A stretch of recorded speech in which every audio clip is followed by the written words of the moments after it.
अनु देखेगी आर्य को राजनंदिनी के कमरे में जाते हुए। जी हाँ दोस्तों, सीरियल तुमसे तुम तक के आने वाले धमाकेदार एपिसोड में आप देखेंगे कि जब आर्यवर्धन और अनु आधी रात को अपने कमरे में होंगे, तभी अचानक आर्यवर्धन को राजनंदिनी की याद आ जाएगी। एक पल के लिए वह अनु की तरफ देखेगा और उसकी मासूमियत देखकर सोचने लगेगा कि वह अनु को धोखा नहीं दे सकता। उसे महसूस होगा कि अब शायद अनु को अपनी पिछली जिंदगी की सच्चाई बता देनी चाहिए। इसके बाद आर्यवर्धन अपने कमरे से राजनंदिनी के कमरे की चाबी उठाएगा और उस कमरे की तरफ जाने लगेगा। उस समय अनु सोई नहीं होगी। वह आर्यवर्धन को कमरे से बाहर निकलते हुए देख लेगी और सोचेगी कि उसे आवाज देकर पूछे कि वह कहाँ जा रहे हैं।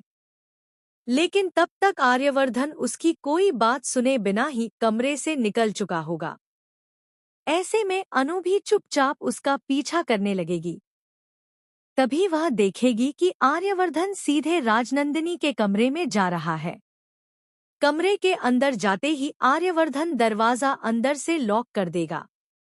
यह देखकर अनु हैरान रह जाएगी और सोचने लगेगी कि आखिर इस कमरे में ऐसा क्या है जिसके लिए आर्य सर आधी रात को यहाँ आए हैं और ऊपर से दरवाजा भी अंदर से बंद कर लिया है।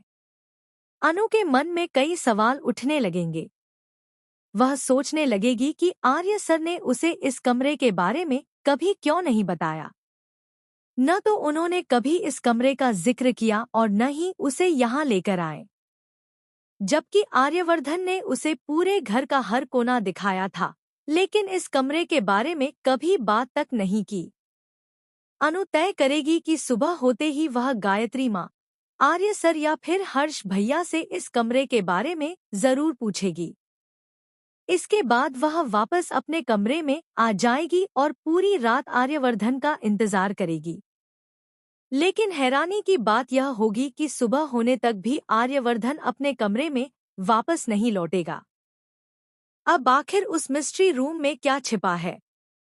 राजनंदिनी से जुड़ा कौन सा बड़ा राज आर्यवर्धन अनु से छिपा रहा है? और जब अनु को इस कमरे की सच्चाई पता चलेगी, तब उसकी जिंदगी में क्या नया तूफान आएगा? आप इस मिस्ट्री रूम की सच्चाई जानने के लिए कितने एक्साइटेड हैं? हमें कमेंट में जरूर बताएं। साथ ही वीडियो को लाइक, शेयर और चैनल को सब्सक्राइब करना न भूलें।